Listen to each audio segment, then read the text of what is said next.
Eu não vou ler a minha nominata e não vou ler o discurso, porque nós estamos com 1 hora de atraso para ir no Complexo do Alemão. E eu já estou satisfeito aqui pela fala do nosso prefeito, do nosso ministro da Educação. Eu só queria dizer para vocês umas coisas que eu considero importantes. Durante muito tempo nesse país, a educação nunca foi levada a sério para o povo mais humilde e mais necessitado. Nunca. Quem podia estudava nos bons colégios públicos, depois tinha acesso às melhores universidades públicas, e quem não podia estudava nas piores escolas públicas e não tinha acesso à universidade pública, tinha que ir para a universidade privada. Era contradição. O pobre estudava em escola de menor qualidade no ensino fundamental e o rico estudava em melhor. Depois, o rico ia para a universidade de melhor qualidade, que eram as federais, e o pobre, se quisesse estudar, tinha que pagar uma universidade particular sem poder pagar. Essa era a contradição histórica desse país. E isso tem uma razão de ser. O Brasil foi o último país do mundo a ter uma universidade. Dá para acreditar? Dá para acreditar que o Peru teve a sua primeira universidade em 1554 e o Brasil só teve a sua primeira universidade em 1920, porque o rei da Bélgica vinha para cá e, por rei visitar um país, era preciso dar um título de doutor honoris causa para ele. Aí se juntou um monte de faculdade e se criou a Universidade do Brasil. Então, o que nós resolvemos fazer? Embora eu não seja uma pessoa muito letrada, eu aprendo muita coisa por ouvido. E eu sei que não existe exemplo de nenhum país do mundo desenvolvido sem que antes ele tenha investido na educação. Acontece que aqui no Brasil, colocar dinheiro na educação é utilizado como se fosse gasto. Ou seja, quando você precisa aumentar o salário do professor, não é investimento, é gasto. Quando você precisa fazer uma sala de aula, não é investimento, é gasto. Quando você precisa, melhorar a situação de uma escola, tudo tem uma rubrica chamada gasto, que é uma visão equivocada para desmoralizar o serviço público. É só isso. É para desmoralizar o serviço público. E o serviço público no país, historicamente, ele atendia pouca gente, mas se você pegar os grandes cientistas, os grandes pesquisadores, os grandes intelectuais brasileiros, todos estudaram em escolas públicas, todos estudaram em escola pública, não precisaram ir para nenhuma universidade no exterior. Então, o que nós estamos fazendo é tentando dar ao Brasil, no século XXI, uma oportunidade que não deram para ele em nenhum século. Ou seja, é tentar apostar que o povo brasileiro é tão inteligente quanto qualquer outro povo e o que ele precisa é apenas ter a oportunidade de ter acesso às coisas que todo ser humano deveria ter. É por isso que eu, embora seja o presidente que não tenha diploma universitário, tenho orgulho de ser o presidente que mais fez universidade federal nesse país, que mais fez extensões universitárias, e eu e a presidenta Dilma. Isso é importante vocês saberem. Quando eu cheguei na presidência em 2003, esse país tinha 140 institutos federais. O primeiro foi feito em 1909 pelo presidente Nilo Peçanha, na cidade de Campos. Ou seja, em um século, eles fizeram 140. A Dilma e eu, em 16 anos, fizemos 682. E vou fazer mais 100 agora, para que a gente possa dar à juventude brasileira a oportunidade de não precisar ir por narcotráfico, de não precisar por crime organizado, de não precisar ter uma vida tortuosa, quando a gente pode, através da educação, fazer com que todas as crianças tenham oportunidade de se transformarem em cidadãos e cidadãs de primeira categoria nesse país. É isso que nós queremos. É por isso que nós estamos aqui. Eu não sei se esse instituto vai atender todos os bairros com a precisão que as pessoas querem. O que eu fiquei sabendo é que a Cidade de Deus tem 140 mil habitantes. Uma cidade com 140 mil habitantes pode ter um instituto. Nós vamos inaugurar isso aqui e vamos ver se isso aqui atende a contento a Cidade de Deus, porque tem transporte, tem essa série de coisa. E nós precisamos fazer escolas para preparar a meninada para entrar no Instituto. E aí cabe à Prefeitura gastar um pouco mais, só milhões, não bilhões, para a gente preparar a nossa meninada. Uma outra coisa importante que eu queria dizer para vocês, eu pensei que o Camilo ia contar, mas eu não vi ele contar outra vez. Esse cearense, é importante vocês saberem por que o Camilo é ministro da Educação. É porque o Estado do Ceará, em todas as avaliações, da primeira série à última série, em todas as avaliações, é o Estado mais bem avaliado em educação nesse país. Se vocês quiserem saber o que é ousadia cearense, é que 40% dos alunos que passam em vestibular para fazer o ITA em São José dos Campos são feitos no Ceará. Você acredita nisso? E é por isso que nós, para agradecer ao Ceará, resolvemos levar o ITA para Fortaleza. Fortaleza vai ter um ITA para formar engenheiros com a mesma qualidade que se forma em São José dos Campos. E por isso também eu agradeço ao nosso prefeito aqui, a Faculdade de Matemática, para a gente aproveitar os nossos gênios da matemática. Vocês sabem que o Brasil não tinha Olimpíada da Matemática em escola pública, era só escola privada. E o estado que mais tinha estudantes nas Olimpíadas era exatamente o Ceará.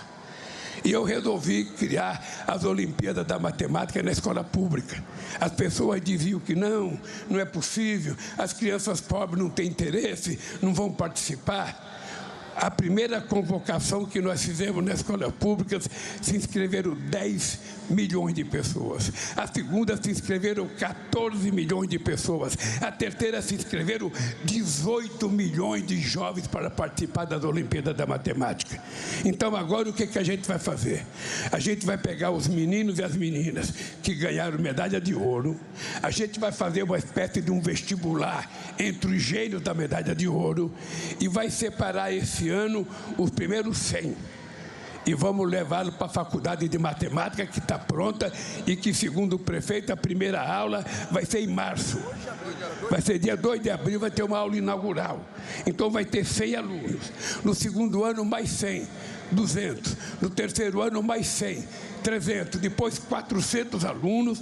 Já tem apartamento comprado pela prefeitura para que esses jovens venham para a Faculdade de Matemática e tenham hospedaria e tenham restaurante, porque a gente não quer que os nossos gênios se retirem do Brasil. A gente quer que eles se formem no Brasil e prestem serviço para esse país.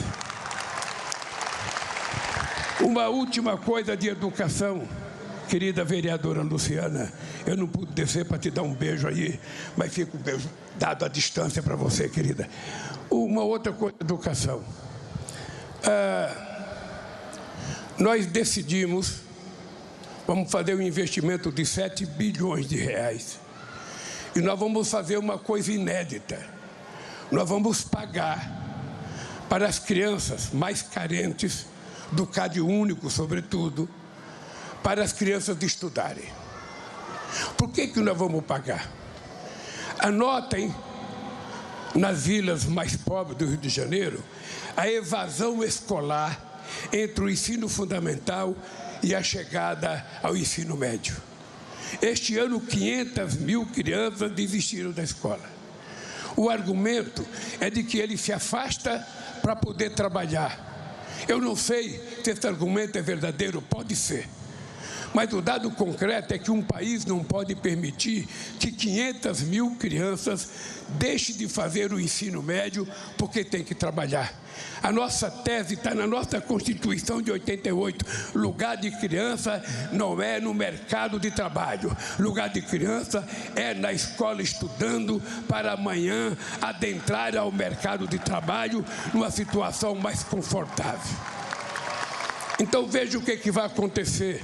Para a partir de março agora, as crianças que vão fazer o ensino médio, o segundo grau, na verdade, as crianças vão receber R$200 por mês. Vai ser depositado para ele R$200 por mês. Ele vai receber R$200 durante 9 meses. É isso? 10 meses. Então ele vai receber 2.000 em 10 prestações de R$200. No fim do ano, a gente vai depositar R$1.000 para ele. Qual é a condição? A condição é ele ter comparecimento na escola de 80% e a segunda condição é ele ter passado. Se não tiver 80% e não passar, não vai pôr a mão no dinheiro, tá? Bem, no ano seguinte a mesma coisa. E no terceiro ano, se ele popou direitinho e foi aprovado, ele vai terminar o segundo grau com quase R$9.000 na conta dele, para ele começar uma vida profissional. Tem gente que não é mal intencionada, mas tem gente que acha que isso é gasto. Tem gente que acha que isso é gasto. E eu tenho dito para as pessoas que isso é investimento. Gasto é o dia que eu tiver que utilizar esse dinheiro para pegar esse jovem que eu não dei oportunidade e tirá-lo do crack, tirá-lo da droga, tirá-lo do crime organizado, tirá-lo da bandidagem ou construir cadeia. Aí sim vai ser gasto. Enquanto eu estiver pagando para ele estudar, eu estarei fazendo investimento para que a família tenha certeza que o seu filho está estudando. Então esse país não tem mais volta. Ou a gente aposta verdadeiramente que através da educação a gente vai salvar esse país, ou a gente vai ficar na mediocridade de ter uma minoria de pessoas que pode mandar seus filhos estudar na Sorbonne, estudar em Londres, estudar em Chicago, e tem a maioria que sabe que a criança vai desistir da escola para ter que trabalhar, para vender coisa na rua. Então tem gente que não precisa do Estado, mas tem muita gente que precisa, e é para essa gente que o Estado tem que existir. A Isabel tinha razão. O Estado tem obrigação de garantir oportunidade para que todas as pessoas possam vencer na vida. Esse é o papel do Estado. Não é atender, sabe, os megas empresários que cada vez que vão na presidência só querem também de pedir bilhões e bilhões e bilhões e bilhões e bilhões. Pega a dívida ativa brasileira. Você vai encontrar quase 2 trilhões de dívida. Veja se os pobres têm dívida. Não tem.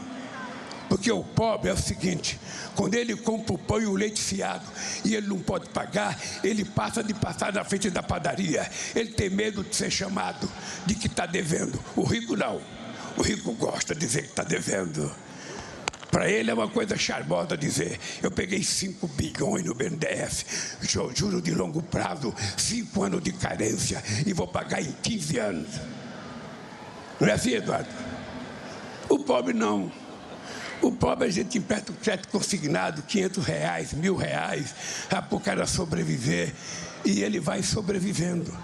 E eu queria que houvesse a compreensão dos setores mais altos da sociedade, de compreender que o que a gente está fazendo é tentar elevar a classe brasileira, a sociedade brasileira, a subir um degrau na escala social.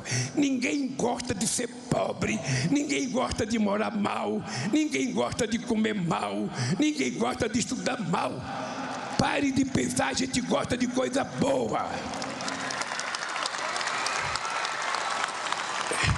Bem, então, nós vamos fazer essa pequena revolução, e eu queria, Eduardo, queria pedir aos educadores que estão aqui, aos professores, eu não sou educador, mas eu vou fazer um pedido de desculpa em nome da educação brasileira. Eu, hoje, acho que eu tenho autoridade moral para fazer isso, reitor, que é o seguinte: durante muito tempo, esse Rio teve um governador chamado Leonel de Moura Brizola e teve um educador chamado Darcy Ribeiro, que fizeram o CIEPS. E eles acreditavam que era através da escola de tempo integral que a gente ia salvar as crianças do Rio de Janeiro. E muitos educadores no Brasil criticaram o CIEPS, diziam que não era possível, que não era necessário. E nós agora estamos nos rendendo ao Brizola e ao Darcy Ribeiro com a escola de tempo integral nesse país, porque não é só melhorar a vida das crianças nas escolas, é dar mais segurança para a mãe e para o pai, que a criança vai estar o dia inteiro na escola, ela vai ter música, ela vai ter esporte, ela vai ter o que quiser, porque não é só aprender que Cabral descobriu o Brasil, é aprender outras coisas da vida real, é ter acesso à cultura, à arte, e é isso que a gente vai fazer. Então, companheiros e companheiras, vocês podem ter certeza de uma coisa: só tem uma razão para eu ter votado a presidência da República desse país. Eu não precisava. Vocês sabem que, por culpa do povo brasileiro, eu sou o brasileiro único eleito 3 vezes para presidente da República.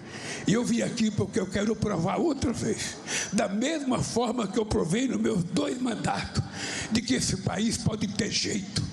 O que é preciso é que o governo tenha vergonha na cara e, ao invés de ficar governando, cuide do povo como ele precisa, cuide das nossas crianças, cuide das nossas mulheres, cuide dos nossos homens e vamos cuidar dos nossos velhinhos, porque tem muito velhinho abandonado.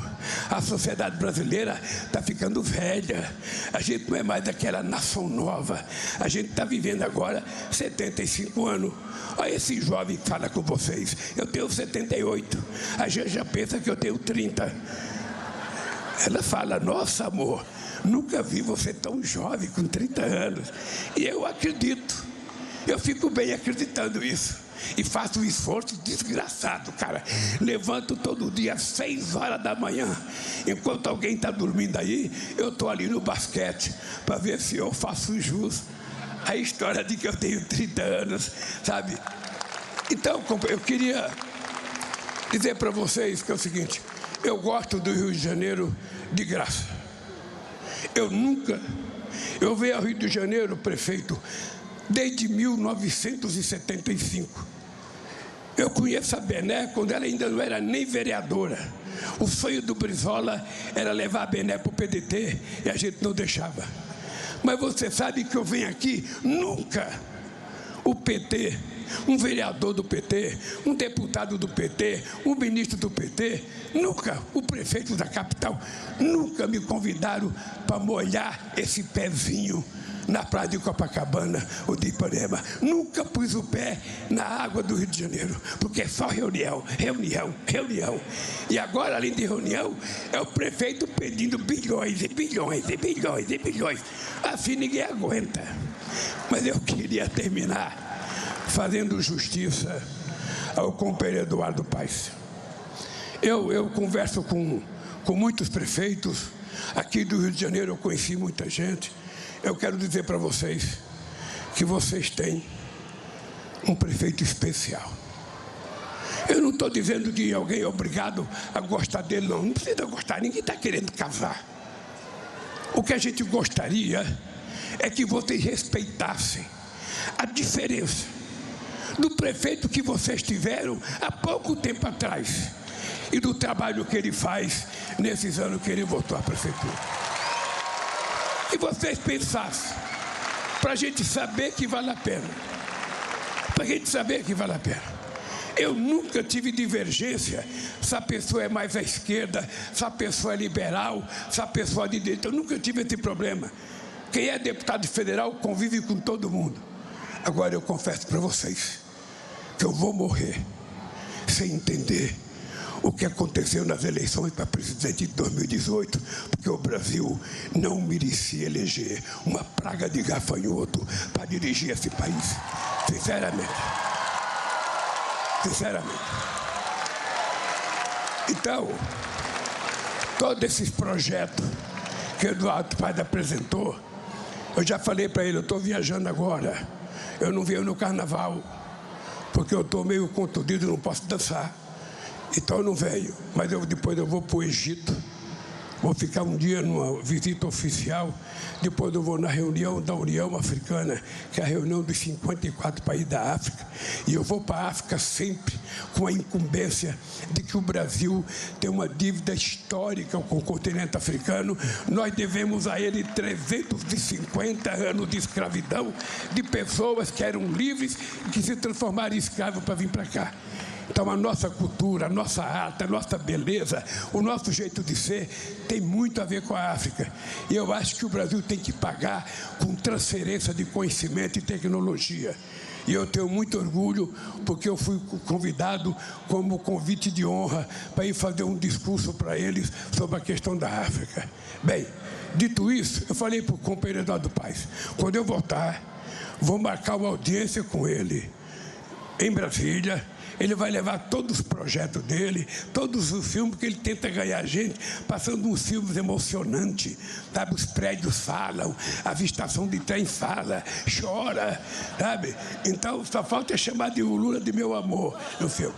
Eu vou levar, porque eu acho, confesso a vocês, que tudo o que a gente puder fazer para melhorar a vida das cidades brasileiras, a gente tem que fazer.